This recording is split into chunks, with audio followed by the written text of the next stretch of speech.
मुख्यमंत्री पुष्कर सिंह धामी ने UK SSC paper leak मामले में एक बयान दिया है। यह बयान सामने आया मुख्यमंत्री पुष्कर सिंह धामी का, जिसमें उन्होंने कहा कि हमने अभी तक 100 से ज्यादा नकल माफियाओं को जेल भेजा है। यूके SSC पेपर लीक मामले में लगातार विवाद चल रहा है। 4 सालों में 25,000 से ज्यादा रोजगार देने का दावा एक बार फिर से मुख्यमंत्री पुष्कर सिंह धामी ने साफ किया है। कह रहे हैं कि हमारी नियत और तरीके में अंतर है। पिछले वाली सरकारों की तुलना में हमने परीक्षाओं का कैलेंडर भी जारी किया। पुष्कर सिंह धामी का यह भी कहना है। यूके SSC पेपर लीक मामले पर मुख्यमंत्री पुष्कर सिंह धामी का बयान सामने आया है, जिसमें वो कह रहे हैं कि हमने अभी तक सख्त नकल रोधी कानून प्रदेश में लाने के बाद 100 से ज्यादा नकल माफियाओं को जेल भेजने का काम किया है।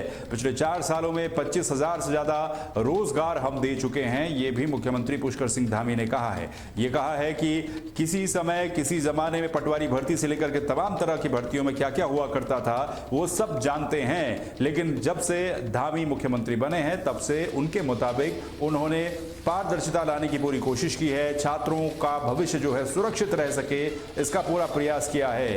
तो ये कह रहे हैं मुख्यमंत्री पुष्कर सिंह धामी। उत्तराखंड के मुख्यमंत्री पुष्कर सिंह धामी का यूके SSC पेपर लीक मामले को लेकर एक और बयान सामने आया है, जिसमें उन्होंने कहा है ये तमाम चीजें यूके SSC पेपर लीक मामले में लगातार बेरोजगारों का प्रदर्शन जारी है। बेरोजगार परेड ग्राउंड पर काफी दिनों से बैठे हुए हैं और सरकार भी लगातार अपनी तरफ से उनको मनाने की कोशिश कर रही है। इसके साथ ही देखने को ये मिल रहा है कि सरकार लगातार अपनी उपलब्धियों का बखान भी कर रही है। ये जताने की कोशिश कर रही है कि उनके द्वारा कितने बेहतर तरीके से परीक्षाओं को पारदर्शी तरीके से संपन्न पिछले कुछ समय में उत्तराखंड में किया गया है। कैलेंडर का भी मुख्यमंत्री ने जिक्र किया कि कैलेंडर भी हमारे द्वारा लगातार जारी किया जाता है, चाहे वो उत्तराखंड अधीनस्थ सेवा चयन आयोग हो या फिर उत्तराखंड लोक सेवा आयोग हो या कोई भी आयोग हो, उसका कैलेंडर भी हमारे द्वारा लगातार जारी किया जाता है। और 4 सालों में 25,000 से ज्यादा रोजगार देने का दावा किया है उन्होंने। साथ ही ये भी कहा है कि मीडिया इसकी साक्षी भी है, क्योंकि हर बार जब नियुक्ति पत्र बांटे जाते हैं तो हजारों की संख्या में अभ्यर्थी होते हैं जिनकी नौकरियां लगती हैं और उनको सार्वजनिक रूप से हमने नियुक्ति पत्र बांटा है। ये इसका सबूत है कि प्रदेश में लगातार रोजगार दिए गए हैं। एक समय वो भी था पटवारी भर्ती का कांड होता है। एक समय वो भी था कि पेपर कहां से कहां भरे जाते थे और सब लोग किन के नजदीक थे। मैं उसमें बहुत विस्तार से जाऊंगा तो बहुत लंबा हो जाएगा, और मैं इतना ही कहना चाहता हूं कि हमने उन सब पर कार्रवाई करी है और 100 से अधिक नकल माफियाओं को हमने ही जेल पहुंचाया है। ये हमारी नियत में, हमारे काम करने की जो एक तरीका है उस तरीके में और उसमें दोनों में अंतर था। और छात्रों के हित में हमने सभी निर्णय लिए हैं। भर्ती परीक्षाओं का कैलेंडर जारी किया है, अन्यथा राज्य बनने के 20 सालों में जितनी भर्तियां हुई हैं उससे कई गुना ज्यादा भर्तियां इन 4 सालों में हुई हैं। और आगे भी हम इस भर्ती की प्रक्रिया को अनवरत रूप से जारी रखना चाहते हैं। हमारा उद्देश्य, क्योंकि मैंने 4 जुलाई 2021 को राज्य के मुख्य सेवक के रूप में इस दायित्व पर काम करना शुरू किया और मेरा पहला संकल्प था कि युवाओं को, नौजवानों को जो भी पद हमारे खाली हैं उन सभी पदों पर नियुक्ति मिलनी चाहिए। उस समय लोग इसको बहुत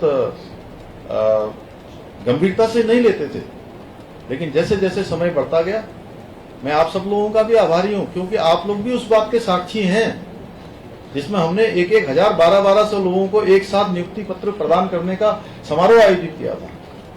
आप सबके माध्यम से, वो सारा मीडिया के माध्यम से, सोशल मीडिया के माध्यम से, हमारे प्रिंट मीडिया के, इलेक्ट्रॉनिक मीडिया के माध्यम से जनता के सामने आया और आप सब उसके साक्षी बने हैं।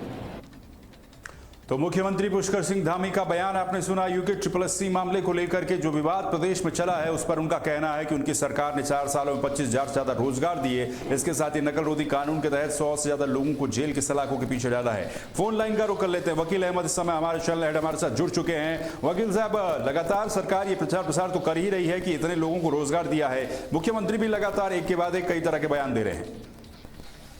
देखिए दिग्विजय, सबसे बड़ा सवाल यहाँ पर यह है कि सीएम धामी जिस तरीके के बयान दे रहे हैं, अपनी उपलब्धियां गिनवा रहे हैं, वहीं दूसरी ओर अगर देखा जाए तो जितने भी बेरोजगार हैं या जिनको रोजगार चाहिए, एक सवाल ये पैदा होता है कि वो सड़कों पर क्यों जी? क्योंकि यूके SSC का जो मामला है ये बहुत ही संगीन है, बहुत ही गंभीर है। जी। नकल माफियाओं को या जो भी अपराधी थे 100 से ज्यादा, सीएम धामी का ये बयान है कि हमने सलाखों के पीछे भेज दिया गया। लेकिन जी। अगर सलाखों के पीछे भेज दिया गया और नकल विरोधी कानून बना दिया गया, बिल्कुल सही बात है कि प्रदेश सरकार ने बड़ी संजीदगी से जो है ना, बड़ी कठोरता से लागू किया है। लेकिन वो जो कहीं ना कहीं चूक होती है, उससे तो युवाओं को भविष्य फिर खिलवाड़ हो जाता है उनके साथ।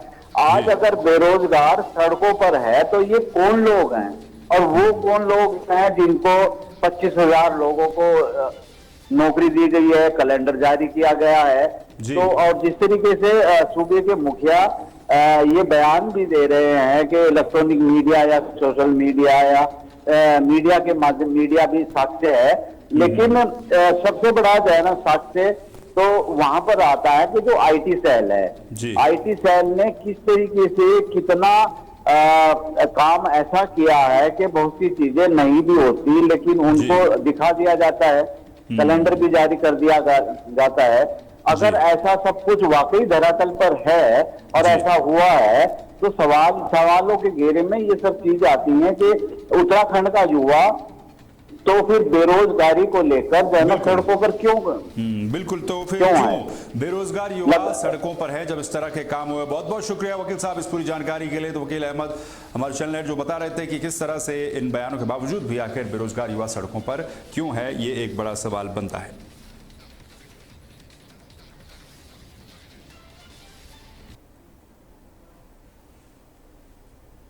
तो आपने देखा किस तरीके से मुख्यमंत्री पुष्कर सिंह धामी का कहना है। इसी बीच एक और बड़ी खबर आपको बता दें, मौसम से जुड़ी हुई ये खबर है। देश के 4 राज्यों के लिए मौसम विभाग ने अलर्ट जारी किया है। बड़ी खबर आपको बता रहे हैं, देश के 4 राज्यों में बारिश का अलर्ट जारी है। महाराष्ट्र में पिछले 24 घंटों से भयानक बारिश का दौर जारी है। इसके अलावा महाराष्ट्र में भारी बारिश से 10 लोगों की मौत की खबर सामने आ चुकी है। साथ ही देश के 4 राज्यों में बारिश को लेकर के अलर्ट जारी किया गया है। इन 4 राज्यों में कौन कौन से राज्य शामिल है आपको बता दूं, मध्य प्रदेश, बिहार, केरल, उड़ीसा के लिए बारिश का अलर्ट जारी किया गया है। महाराष्ट्र में 24 घंटों से लगातार जो बारिश जारी है, इससे अभी तक 10 लोगों की मौत की खबर फिलहाल सामने आई है। तो इन 4 राज्यों में मानसून के जाते जाते एक बार फिर से भारी बारिश को लेकर के अलर्ट जारी किया जा रहा है। तो ये बड़ी खबर आपको बता रहे हैं मौसम से जुड़ी हुई, जहां पर 4 राज्यों के लिए अलर्ट जारी किया गया।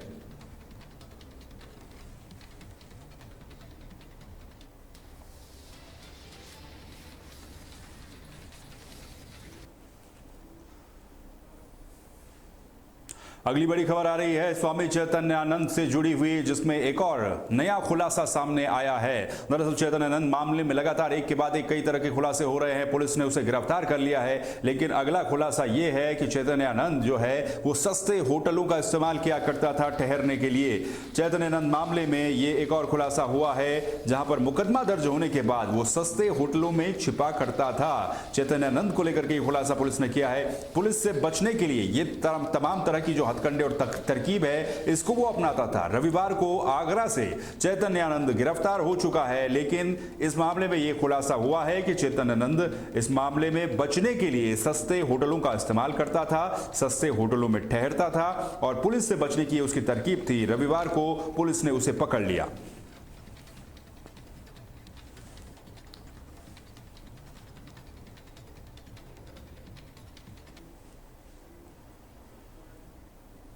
दिल्ली से बड़ी खबर सामने आ रही है, जहां पर दिल्ली बीजेपी प्रदेश कार्यालय का नए कार्यालय का उद्घाटन किया जाएगा प्रधानमंत्री मोदी के द्वारा। दिल्ली की मुख्यमंत्री भी इस दौरान मौजूद रहने वाली हैं। ये बड़ी खबर, बड़ा अपडेट आपको बता रहे हैं। बीजेपी के नए कार्यालय में 300 लोगों के बैठने की क्षमता है और इसके साथ ही नए कार्यालय के बेसमेंट में पार्किंग की व्यवस्था भी की गई है। साथ ही आपको यह भी बता दें कि 3 मंजिला बीजेपी का ये कार्यालय होगा और ये कार्यालय आप तस्वीरों में भी देख सकते हैं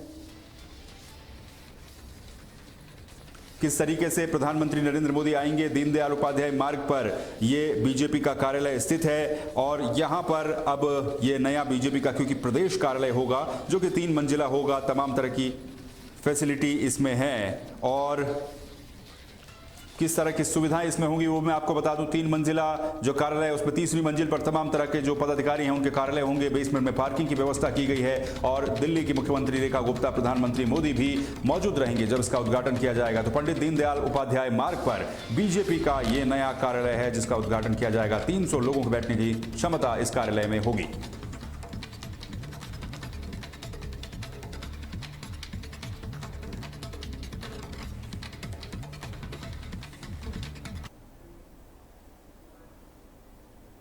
अमेठी से खबर सामने आ रही है जहां पर पुलिस का ऑपरेशन लंगड़ा लगातार जारी है। अमेठी में पुलिस का ऑपरेशन लंगड़ा लगातार जारी है। इसके तहत पुलिस लगातार कार्रवाई कर रही है और साथ ही जो आरोपी हैं उनको पकड़ा जा रहा है। फिलहाल एनकाउंटर में एक आरोपी को पुलिस ने पकड़ा है। आरोपी के खिलाफ 6 मुकदमे दर्ज किए गए हैं। जो जिला है अमेठी, इसमें 6 मुकदमे दर्ज किए गए हैं और ऑपरेशन लंगड़ा पुलिस का लगातार जारी है। तस्वीरें आपको दिखाएंगे। तस्वीरें देखिए, 24 घंटे के अंदर अमेठी में दूसरी मुठभेड़ की घटना सामने आई है। शातिर चोर अरुण यादव के पैर में गोली लगी है। तो ये बड़ी खबर आपको बता रहे हैं जहां पर अमेठी में ऑपरेशन लंगड़ा लगातार जारी है और ऑपरेशन लंगड़ा के तहत पुलिस ने फिलहाल एक आरोपी को गिरफ्तार किया है जिसमें चोरी के मुकदमे दर्ज है। तो ये अमेठी से बड़ी खबर आपको बता रहे हैं जहां पर पुलिस के द्वारा लगातार कार्रवाई की जा रही है ऑपरेशन लंगड़ा के तहत। और इस ऑपरेशन लंगड़ा के तहत पुलिस ने कार्रवाई की है जहां पर एक शातिर चोर को गिरफ्तार किया गया है जिसके खिलाफ 6 मुकदमे दर्ज हैं, ये बताया जा रहा है। तो अमेठी से ये बड़ी खबर जहां पर पुलिस का ऑपरेशन लंगड़ा लगातार जारी है। बयान आपको सुनाते हैं इसके बाद, क्योंकि जो पुलिस के तमाम अधिकारी हैं। एसएसपी अमेठी ज्ञानेंद्र कुमार सिंह का एक बयान भी सामने आया है इस पूरे ऑपरेशन लंगड़ा को लेकर के। आपको सुनाते हैं क्या कहा है ज्ञानेंद्र कुमार सिंह ने। एसएसपी अमेठी का ये बयान सुनिए।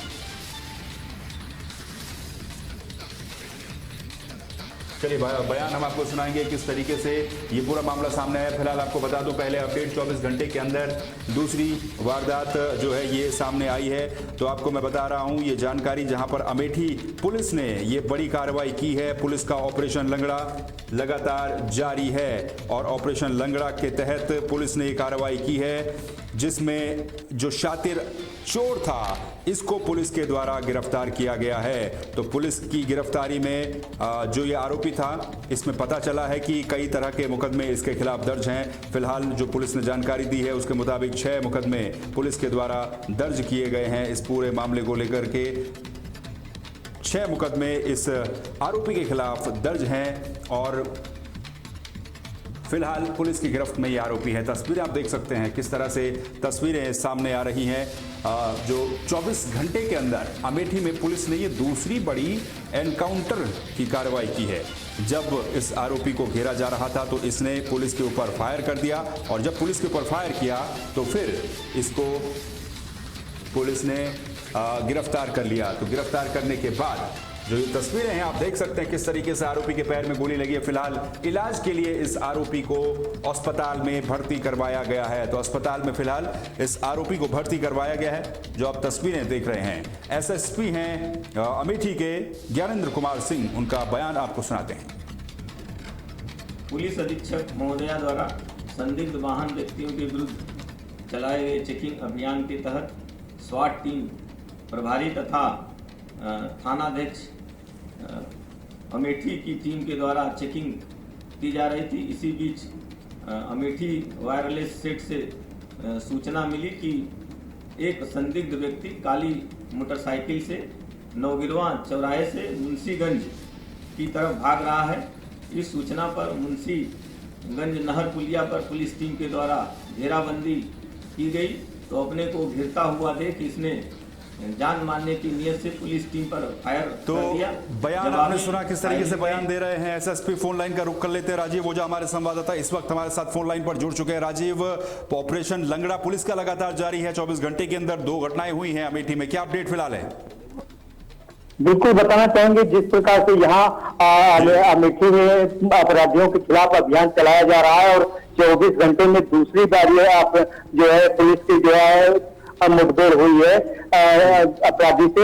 यहाँ पर लगातार कार्रवाई की जा रही है अमेठी में, जहाँ देर रात का ये मामला है, जहाँ शातिर चोर जो है जा रहा था और सर्विलांस और जो अमेठी की पुलिस टीम उसको जानकारी मिलती है जिसके बाद उसको रोका जाता है। फिर वो गोली चलाता है पुलिस टीम पर। जो जवाबी फायरिंग में यहाँ पर पुलिस ने फायरिंग की अपराधी को रोकने के लिए, जहाँ उसके पैर में गोली लगी है जिसके बाद उसको अस्पताल में भर्ती कराया गया है। जहाँ आपको बता दें कि इस अपराधी पर अब तक 6 मुकदमे दर्ज हैं और चोरी के पास से एक मोटरसाइकिल और एक तमंचा, कारतूस और मोबाइल फोन, ये सारी चीजें मिली हैं पुलिस को।